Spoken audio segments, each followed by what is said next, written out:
Il y a des dons qu'on ne choisit pas, des héritages invisibles qui s'installent dans le corps d'un enfant sans prévenir, sans demander la permission.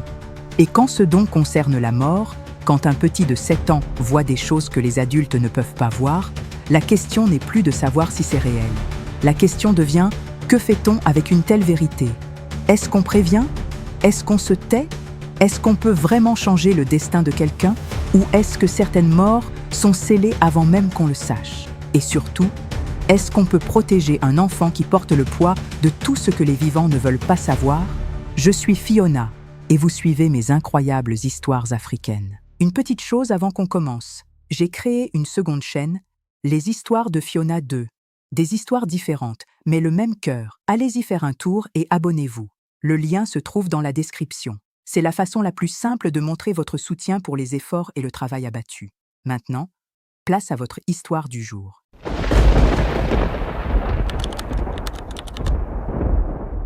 L'église était remplie, pas pour une messe, pour des funérailles.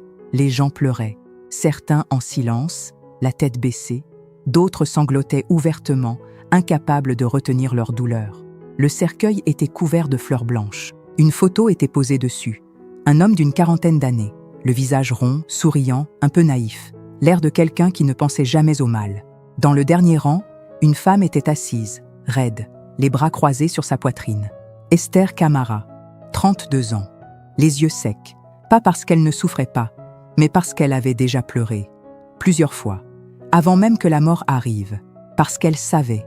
Elle avait su 48 heures à l'avance. Son fils le lui avait dit. Esther regardait le cercueil et pensait à toutes les personnes dans cette église qui lui jetaient des regards étranges, des regards de côté, mi-curieux, mi-accusateurs, comme si elle avait quelque chose à voir, comme si savoir d'avance rendait coupable. Elle prit la main de l'enfant assis à côté d'elle, Samuel, 7 ans, petit pour son âge, silencieux comme toujours. Ses grands yeux noirs regardaient le cercueil sans ciller, sans peur, avec quelque chose de plus difficile à nommer. Quelque chose qui ressemblait à de la résignation. Il tourna la tête vers sa mère. « Maman, oui mon cœur, il y en a un autre. » Esther ferma les yeux. « Quand ?» Samuel regarda vers l'assemblée. Ses yeux s'arrêtèrent sur quelqu'un. Bientôt. Esther serra sa main plus fort. Les larmes qu'elle avait réussi à retenir toute la journée commencèrent enfin à couler. Mais pour comprendre comment cette mère en était arrivée là, assise aux funérailles d'un mort qu'elle avait prédit, il fallait remonter 6 mois en arrière, à l'époque où Samuel avait prononcé sa première prophétie. Esther Camara était institutrice. Elle enseignait dans une école primaire depuis 7 ans, avec la patience et la douceur naturelle des femmes faites pour s'occuper des enfants. Elle vivait seule avec Samuel depuis que le père, Omar Diallo, était parti.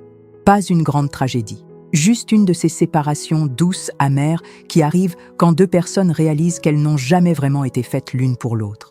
Omar envoyait de l'argent chaque mois. Venait voir son fils les week-ends quand son travail le permettait.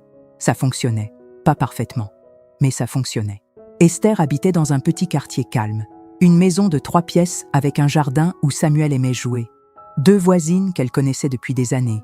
Une vie simple, modeste, mais heureuse. Samuel était un enfant particulier. Pas dans le sens qui inquiète, dans le sens qui étonne. Il était trop silencieux pour son âge. Là où les autres enfants criaient, couraient, réclamaient, Samuel observait. Il regardait les gens pendant de longues secondes, avec une concentration d'adulte, comme s'il lisait quelque chose sur leur visage que les autres ne voyaient pas. Ses instituteurs disaient toujours la même chose lors des réunions de parents. Samuel est intelligent, très à l'écoute, mais il reste en retrait. Il préfère observer plutôt que participer. Esther souriait. Elle connaissait son fils. Il était ainsi depuis qu'il savait marcher. Ses propres parents, les grands-parents de Samuel, disaient parfois que cet enfant avait quelque chose. Mais on ne creusait jamais ce mot. Il restait là, vague, comme une intuition que personne ne voulait vraiment nommer. À la maison, Samuel aimait dessiner. Des maisons, des arbres, des gens, des scènes de la vie quotidienne. Mais parfois, en regardant ses dessins de plus près, Esther remarquait des choses étranges, des silhouettes floues derrière les gens qu'il dessinait, des formes sombres. Elle demandait « Samuel, c'est quoi ça derrière oncle Gabriel ?» Samuel levait les yeux de sa feuille. « C'est les gens qui l'attendent. » « Quels gens ? Les gens d'avant. » Esther fronçait les sourcils. Elle pensait que c'était de l'imagination. Les enfants disent des choses étranges. C'est leur façon de comprendre le monde. Elle ne savait pas encore que son fils ne faisait pas semblant. Ce fut un soir ordinaire de mercredi. Esther préparait le dîner. Samuel était assis à la table de la cuisine, ses crayons éparpillés devant lui, dessinant comme d'habitude. La porte s'ouvrit. C'était Félix, le frère d'Esther. Tonton Félix, comme l'appelait Samuel. Un homme jovial de 42 ans, toujours bruyant, toujours riant. Il entra en faisant claquer ses clés de voiture sur le comptoir. « Esther, je passais. Tu as du riz ? J'ai faim. » Esther rit. « Tu passes toujours quand j'ai cuisiné. » Félix s'assit à côté de Samuel. « Hé, le petit, qu'est-ce que tu dessines ?» Samuel leva la tête. Il regarda son oncle. Longuement. Trop longuement. Félix se sentit légèrement mal à l'aise. « Quoi ? J'ai quelque chose sur la figure ?» Samuel ne répondit pas tout de suite. Puis il dit, d'une voix très calme, très neutre, comme quelqu'un qui lit une information sur un panneau, « Tonton, tu vas mourir demain dans ta voiture bleue. » Un silence tomba dans la cuisine. Félix éclata de rire. « Ah ! Qu'est-ce qu'il dit, ce gamin ?» Esther, elle, ne riait pas. Elle avait vu le visage de son fils. Il ne plaisantait pas. Les enfants qui plaisantent ont les yeux qui pétillent. Samuel avait les yeux plats, comme quelqu'un qui énonce un fait. « Samuel, pourquoi tu dis ça ? Parce que je le vois ? Qu'est-ce que tu vois ? La chose derrière lui. Elle l'attend. » Félix avait arrêté de rire. Il regardait son neveu avec un sourire incertain. « Bon, ça va, c'est un jeu. » Esther leva les yeux vers son frère. « Félix, prends un taxi demain. » Félix leva les mains. « Esther, tu es sérieuse ? Tu vas écouter un gamin de 7 ans ? Je ne sais pas ce qu'il a vu. Mais prends un taxi, s'il te plaît. » Félix rit encore, mangea son riz, repartit en klaxonnant depuis la rue. Le lendemain matin, à 7 heures, le téléphone d'Esther sonna. C'était sa mère. Félix était mort. Sa voiture bleue avait dérapé sur une route humide. Il avait percuté un camion. Sur le coup, Esther resta assise sur son lit, le téléphone posé sur ses genoux, incapable de bouger. Elle entendait Samuel jouer dans sa chambre, le bruit de ses petites voitures sur le sol. Elle avait eu le signe. Elle n'avait pas insisté assez fort. Les funérailles de Félix furent difficiles. La famille pleurait. La mère d'Esther était dévastée. On enterrait un fils, un frère, un ami. Esther n'avait rien dit à personne. Pas encore. Elle ne savait pas comment. Comment expliquer que son fils avait prédit cette mort 24 heures avant ? Les gens auraient cru qu'elle cherchait de l'attention dans le deuil. Ou pire, qu'elle aurait pu éviter la mort de Félix et qu'elle ne l'avait pas fait. Cette pensée la rongeait. Elle en parla à Samuel le soir, doucement, après le bain. Il était assis sur son lit en pyjama, ses cheveux encore humides. « Samuel, ce que tu m'as dit pour tonton Félix, tu savais vraiment ? » ?»« Oui. »« Comment tu savais ?» L'enfant réfléchit. Puis il dit « Je vois des gens flous derrière les gens normaux, des gens qui attendent. Quand ils sont très proches, c'est que c'est bientôt. » Esther sentit sa gorge se serrer. « Ces gens flous, tu les vois souvent ? » ?»« Parfois, pas tout le temps. »« Tu en vois en ce moment ?» Samuel regarda autour de la chambre. « Non, il n'y a personne ici. » Esther expira. « Est-ce que tu peux me promettre quelque chose ? Quand tu vois ça, tu me le dis tout de suite. » Samuel hocha la tête. 3 semaines passèrent. La vie reprit. Esther regardait son fils différemment maintenant. Elle observait ses yeux, cherchait les moments où son regard devenait cet autre regard, cet œil plat, distancé, qui voyait au-delà. Un dimanche après-midi, la voisine Martine Sanogo passa prendre du thé. Une femme sympathique de 50 ans, bavarde et chaleureuse. Elle chatouillait Samuel qui riait aux éclats. Elle repartit 1 heure plus tard, en promettant de ramener des gâteaux la semaine suivante. Samuel regarda la porte se fermer. Il se retourna vers sa mère. « Maman, la dame au gâteau. » Esther se figea. « Quoi ? Je l'ai vue pendant qu'elle était là. La chose derrière elle. » Esther ferma les yeux. « Samuel ? Dans 1 semaine environ. Peut-être moins. » Elle courut frapper chez Martine, la supplia de voir un médecin. La voisine rit, se sentait en parfaite santé, promit d'y aller quand elle aurait le temps. 9 jours plus tard, Martine Sanogo fut retrouvée morte dans son lit. Arrêt cardiaque dans son sommeil.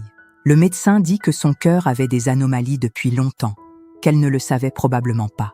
Esther était debout dans son salon, tenant Samuel par l'épaule, quand elle apprit la nouvelle. 2 morts, 2 prédictions. Aucun doute possible. Son enfant voyait vraiment. Cette fois, Esther réfléchit différemment. Si Samuel voyait à l'avance, alors peut-être qu'en agissant vite, on pouvait empêcher certaines choses. Peut-être que son don n'était pas une condamnation. Peut-être que c'était une chance, une façon de sauver des vies. Elle commença à observer Samuel avec une vigilance nouvelle. Elle l'amenait aux réunions de famille en faisant attention à ses yeux. Elle lui posait des questions douces, jamais intrusives. Un mois après la mort de Martine, Samuel l'arrêta un matin en déjeunant. « Maman, grand-père ». Esther sentit son sang se glacer. Son père, Armand Camara, 68 ans, en bonne santé apparente. Elle appela ses parents immédiatement. Demanda à son père de faire un bilan médical complet. Son père protesta. Il n'était pas malade. Pourquoi irait-il voir un médecin? Esther insista. Inventa un prétexte. Elle avait lu un article sur les risques cardiovasculaires après 65 ans. Son père, pour lui faire plaisir, accepta à contre-cœur. Les examens révélèrent une artère partiellement obstruée. Le cardiologue était formel. Sans intervention rapide, l'infarctus était imminent. Une opération fut programmée dans les jours qui suivaient. Son père survécut. La première fois, Samuel avait prédit une mort qu'Esther n'avait pas pu empêcher. La deuxième, elle n'avait pas été crue. La troisième, elle avait sauvé son père. Mais ce succès avait un coût. Parce que pour obtenir ce bilan médical, Esther avait dû parler, expliquer. Pas tout, mais un peu. Sa mère, intelligente, avait posé des questions. Armand lui-même avait demandé pourquoi sa fille était si inquiète. Et les mots étaient sortis. C'est Samuel. Il voit des choses. Le silence qui suivit cette phrase ne ressemblait à aucun silence qu'Esther avait connu. Pas un silence de surprise, un silence de peur. Sa mère avait lâché sa tasse de thé. Son père avait quitté la pièce. Et le lendemain, la nouvelle avait commencé à se répandre dans la famille. Doucement d'abord, puis de plus en plus vite, comme de l'huile sur l'eau. Les premières semaines, ce furent les chuchotements. Esther les entendait dans les réunions de famille. Les voix qui se taisaient quand elle entrait dans une pièce. Les regards qui glissaient vers Samuel et s'en éloignaient aussitôt, comme si les regarder en face portait malheur. Sa tante Agnès fut la première à le dire clairement. Elle prit Esther à part lors d'une réunion familiale dans le couloir. « Esther, il faut que tu fasses quelque chose pour cet enfant. »« Que je fasse quoi ? Tu sais ce que je veux dire. L'emmener voir quelqu'un, un prêtre, un marabout, pour enlever ce truc. » Esther sentit la colère monter. « Ce truc, comme tu dis, vient de sauver la vie de mon père. » « Oui. Mais est-ce que tu sais d'où ça vient ? Ces choses-là ne viennent pas de Dieu, Esther. Ce n'est pas normal. Un enfant de 7 ans qui voit les morts avant qu'il meure, ce n'est pas normal. Il n'a rien fait de mal. Ce n'est pas lui, c'est ce qui est en lui. » Esther tourna les talons. Mais les mots d'Agnès restèrent avec elle. Dans le quartier, les choses changèrent. Les voisins évitaient Samuel dans la cour. Les mamans rappelaient leurs enfants quand Samuel venait jouer. Certaines avec des excuses polies, d'autres moins poliment. Un jour, la mère d'un camarade de classe frappa à la porte d'Esther. « Je viens vous parler de mon fils. Entrez. » La femme resta sur le pas de la porte, refusa le thé. « Votre fils a dit à mon garçon que son grand-père allait mourir. » Esther se raidit. « Samuel vous a dit ça ? » ?»« À mon fils, sur la route de l'école. Hier. Je suis désolée. Je vais lui parler. »« Madame Camara, je ne sais pas ce que votre fils a, mais je ne veux pas que mon fils soit son ami. Compris ?» Elle repartit sans attendre de réponse. Esther ferma la porte, se retourna. Samuel était debout dans le couloir. Il avait tout entendu. « Samuel !» L'enfant leva les yeux vers elle. Il ne pleurait pas. Il avait ce visage plat, résigné, que les adultes n'ont pas à 7 ans. « Est-ce que le grand-père de Mathieu va mourir ?» demanda Esther. « Oui. Quand ?» Samuel haussa les épaules. « Pas longtemps. » Esther s'agenouilla devant son fils, prit son visage dans ses mains. « Samuel, tu ne dois plus dire ces choses à tes camarades. Tu entends ? Plus jamais. » Samuel la regarda. « Mais si je dis rien, ils mourront quand même. » Esther n'avait pas de réponse. Aucune réponse qui tenait. Le grand-père de Mathieu mourut effectivement 2 semaines plus tard. Une chute dans les escaliers. Stupide, brutale. Mathieu, l'enfant, avait raconté ce que Samuel lui avait dit, à ses parents. Qui en avait parlé à d'autres parents ? Qui en avait parlé à d'autres encore ? Et maintenant, tout le monde savait. L'école fut la première à réagir. La directrice convoqua Esther. « Madame Camara, je vais être franche avec vous. Plusieurs parents ont appelé, ils sont inquiets. » Inquiets de quoi, exactement ? De Samuel, de ses déclarations. « Mon fils n'a rien fait de mal. » Non, mais ses enfants ont peur. Samuel leur dit des choses sur la mort, sur leur famille. Des enfants de 7 ans ne devraient pas entendre ces choses. Samuel ne cherche pas à faire peur. Il dit ce qu'il voit. La directrice posa ses mains à plat sur le bureau. « Madame Camara, je vous demande, pour le bien de tout le monde, y compris pour le bien de Samuel, de le garder chez vous quelques semaines. Le temps que les choses se calment. » Esther comprit. Pas une exclusion officielle. Quelque chose de plus doux, de plus lâche. Une exclusion qui se déguisait en conseil. Elle rentra chez elle avec Samuel. Le soir, elle l'aida à faire ses devoirs, lui fit chauffer du lait avec du chocolat, le regarda manger ses biscuits avec les petites mains sérieuses d'un enfant trop vieux pour son âge. « Maman ? Oui ? Pourquoi les gens ont peur de moi ?» Esther s'assit en face de lui. « Parce que tu leur parles de quelque chose dont ils ne veulent pas entendre parler. »« Mais c'est vrai. Pourquoi on ne veut pas entendre les choses vraies ?» Esther chercha ses mots. « Parce que les choses vraies font parfois trop mal. » Samuel réfléchit. « Alors c'est mieux de mentir ? » « Non, mais il y a des vérités qu'on peut garder pour soi. » Samuel finit son chocolat. Puis il dit « Maman, il y a quelqu'un derrière toi. » Esther se figea. Son cœur s'arrêta. Lentement, elle dit « Samuel. » « C'est loin encore, mais c'est là. » Esther ferma les yeux très fort. Quand elle les rouvrit, elle avait les larmes aux yeux. Depuis quand ? Quelques jours. Esther dormit mal cette nuit-là. Très mal. Elle se levait toutes les 2 heures, se regardait dans le miroir de la salle de bain, cherchait quelque chose sur son propre visage, comme si elle pouvait se voir comme Samuel la voyait. Le lendemain matin, elle appela sa mère, lui dit ce que Samuel avait dit. Sa mère pleura. Puis elle donna un nom. Papa Ibrahima, un vieil homme qui vivait à l'autre bout de la ville. Pas vraiment marabout, pas vraiment voyant. Quelque chose entre les deux. Sa mère le connaissait depuis longtemps. Il avait aidé la famille à plusieurs reprises, pour des choses que la médecine ne pouvait pas expliquer. Esther prit Samuel avec elle. La maison de papa Ibrahima était vieille, petite, mais propre. L'odeur d'encens et de bois brûlé accueillit Esther dès l'entrée. Le vieillard était assis sur une natte, enveloppé dans un grand boubou blanc. Il avait des yeux laiteux, à demi voilés, qui donnaient l'impression de regarder à travers les gens plutôt que vers eux. Il vit Samuel et s'arrêta de respirer un moment. Puis il dit, dans un souffle, « Fais asseoir l'enfant. » Esther s'installa. Samuel s'assit à côté d'elle, calme, les mains sur les genoux. Papa Ibrahima l'observa longtemps. Samuel lui rendit son regard sans ciller. « Il te regarde aussi ?» chuchota Esther. Papa Ibrahima hocha la tête lentement. Cet enfant voit ce que les yeux ordinaires ne voient pas. Qu'est-ce qu'il voit exactement ? Le vieil homme resta silencieux un moment. Puis, quand une âme s'apprête à quitter un corps, elle envoie des messagers, des esprits guides, pour préparer le passage. La plupart des gens ne les sentent même pas. Certains, très rares, les perçoivent vaguement. Quelques-uns les entendent. Mais lui, il regarda Samuel. Lui, il les voit clairement. Comme il vous voit, toi et moi. Esther sentit un frisson lui parcourir la nuque. Pourquoi lui ? Pourquoi un enfant ? Les enfants naissent encore proches de l'autre monde. Certains gardent cette connexion plus longtemps que d'autres. Pour lui, elle semble permanente. Est-ce que c'est dangereux pour lui ? Papa Ibrahima prit son temps. En lui-même, non.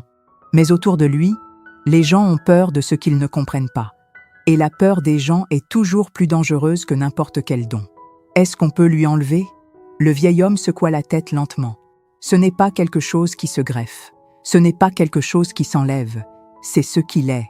Esther regarda son fils. Samuel regardait droit devant lui, les yeux posés sur quelque chose que personne d'autre dans la pièce ne pouvait voir. Il m'a dit qu'il voit quelque chose derrière moi. Est-ce que je vais mourir ? Papa Ibrahima prit la main d'Esther, la tint dans les siennes, vieille et sèche. Ce que ton fils voit autour de toi n'est pas une sentence, c'est une présence. Il y a une différence entre un esprit qui observe et un esprit qui est venu chercher. Quelle est cette différence ? La proximité, la densité. Les esprits qui viennent chercher sont opaques, lourds, collés au corps. Ceux qui observent sont légers, distants. Demande à ton fils. Esther se tourna vers Samuel. Samuel, ce que tu vois derrière moi, c'est comme pour tonton Félix ? Samuel réfléchit, fronça les sourcils. Non, c'est moins fort, c'est plus loin. Esther expira. Papa Ibrahima hocha la tête. Tu as du temps, ma fille, mais surveille ta santé. Fais un bilan. Et surtout, protège cet enfant. Pas de son don. Protège-le de la peur des autres. Esther fit son bilan. Le médecin trouva une légère anomalie, une tension trop haute, non traitée depuis des mois, des médicaments, du repos. Rien de grave pour l'instant. Elle promit de prendre soin d'elle. Mais la situation avec Samuel empirait.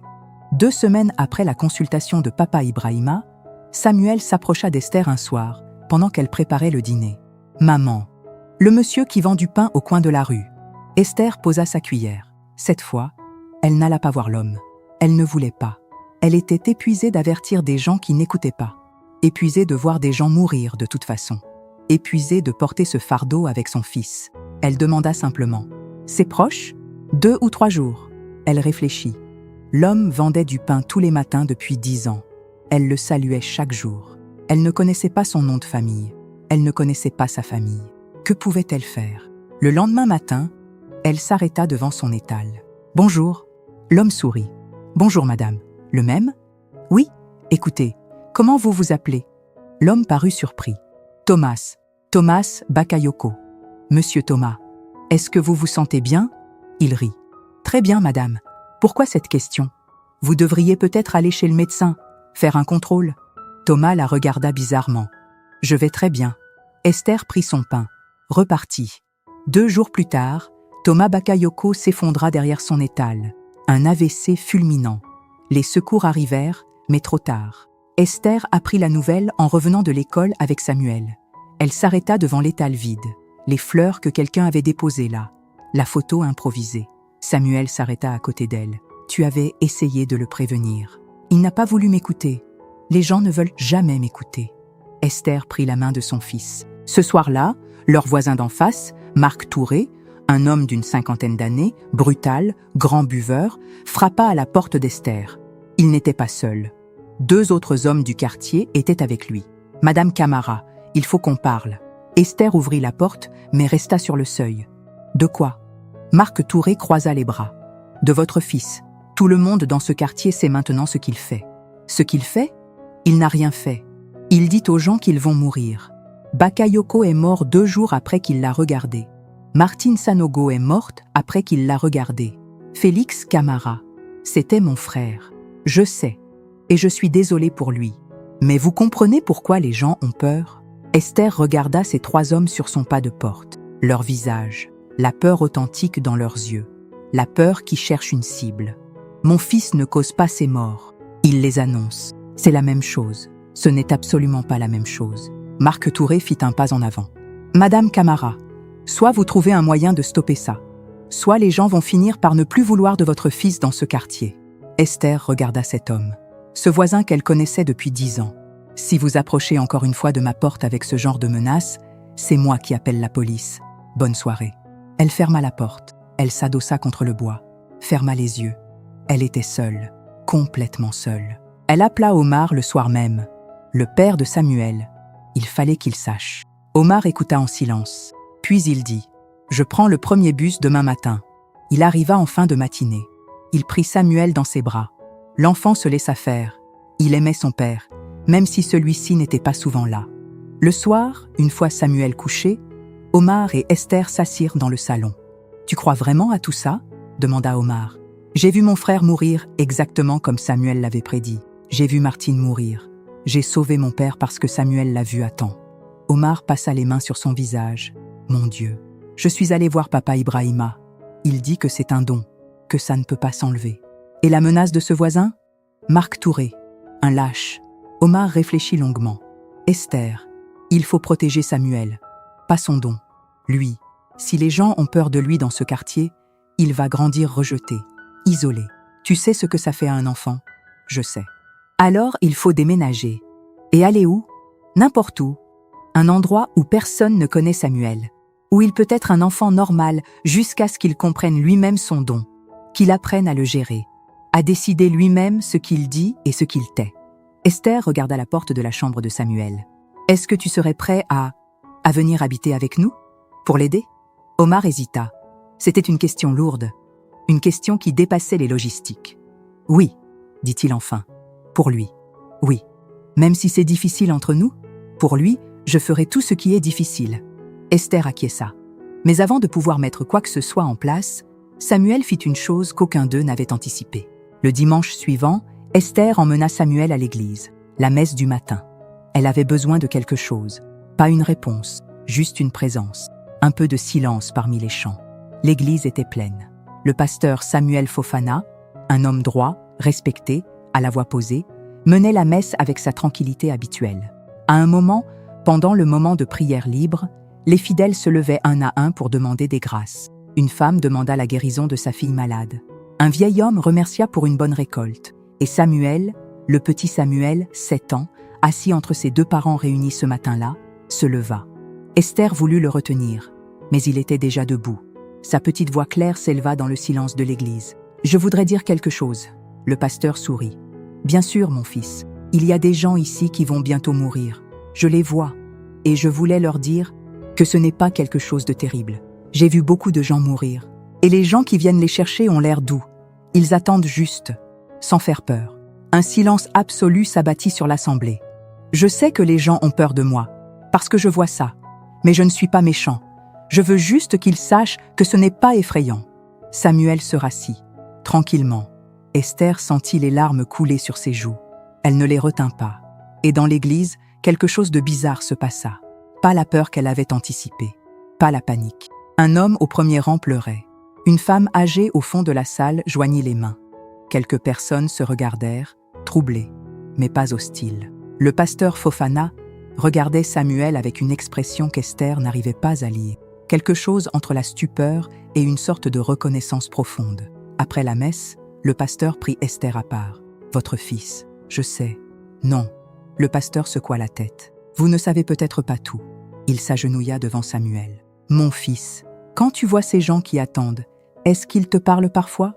Samuel réfléchit. « Parfois, ils me montrent des choses. Est-ce qu'ils t'ont déjà demandé de transmettre un message ?» Samuel hocha la tête. « Oui, mais je n'osais pas. » Le pasteur se redressa et dit à Esther, « Ce don n'est pas une malédiction, c'est un appel. La question n'est pas de le supprimer. C'est d'apprendre à Samuel à l'habiter, avec discernement, avec limite, avec sagesse. Il a besoin d'être guidé, pas exorcisé, pas exclu, guidé. » Les semaines qui suivirent furent les plus intenses de la vie d'Esther. Omar déménagea. Ils ne reprirent pas leur relation comme avant. C'était trop compliqué, trop de temps passé. Mais ils vécurent sous le même toit pour Samuel. Deux parents séparés qui avaient décidé que leur fils comptait plus que leur inconfort. Ils déménagèrent dans un autre quartier, une maison un peu plus petite, un nouveau départ. Samuel fut inscrit dans une nouvelle école. Les premières semaines, il observa ses nouveaux camarades avec ses yeux adultes. Mais Esther lui avait parlé, longuement, chaque soir. « Samuel, ton don est réel, mais tu ne peux pas en parler à tout le monde. Pas encore, pas avant que tu comprennes toi-même comment le porter. Mais si quelqu'un va mourir et que je ne dis rien, alors tu me le dis, à moi, et on réfléchit ensemble à quoi faire. Ensemble. » Samuel accepta ce pacte. Le pasteur Fofana devint une sorte de guide pour l'enfant. Il rencontrait Samuel 2 fois par mois, lui apprenait non pas à nier ce qu'il voyait, mais à trouver des mots pour l'accueillir, à comprendre qu'il n'était pas responsable des morts, qu'il en était simplement le témoin. Un soir, quelques mois après le déménagement, Samuel vint trouver Esther dans la cuisine. Il s'assit sur un tabouret et dit « Maman, la chose derrière toi. » Esther posa son couteau, se retourna. « Elle est encore là ?»« Non. » Samuel sourit, un vrai sourire, un sourire d'enfant. « Elle est partie. » Esther se sentit légère d'un coup, d'une légèreté qu'elle n'avait pas ressentie depuis des mois. Elle ouvrit les bras. Samuel vint s'y blottir. Ils restèrent ainsi un long moment. Une mère et son fils, l'un protégeant l'autre voyant pour les deux. Omar passa la tête dans l'embrasure de la porte. Les vit, sourit sans rien dire. Samuel avait 7 ans. Il verrait encore des choses toute sa vie, des choses que personne ne voulait voir, des vérités que les gens fuyaient, mais il n'était plus seul. Il y a des enfants qui naissent avec quelque chose de différent, quelque chose que le monde ne sait pas encore recevoir. Et souvent, la première réaction du monde, c'est la peur, l'exclusion, le rejet de ce qu'on ne comprend pas. Mais la vraie question n'est jamais de savoir si le don est réel. La vraie question, c'est de savoir si on va laisser cet enfant le porter seul. Esther a choisi de rester, de protéger, non pas contre le don, mais avec lui. Et c'est peut-être la seule façon dont une mère peut vraiment aimer. Pas en effaçant ce qui rend son enfant différent, mais en apprenant à marcher à côté de lui dans cette différence. On ne combat pas ce qu'on ne comprend pas. On l'apprivoise. On lui donne des mots. On lui donne du temps. Et parfois, la mort elle-même n'est pas l'ennemi. C'est l'incompréhension des vivants qui fait le plus de dégâts. Merci d'avoir suivi cette histoire. Si elle vous a ému ou fait réfléchir sur la façon dont on traite ceux qui voient le monde différemment, abonnez-vous et partagez-la. À très bientôt pour la prochaine histoire.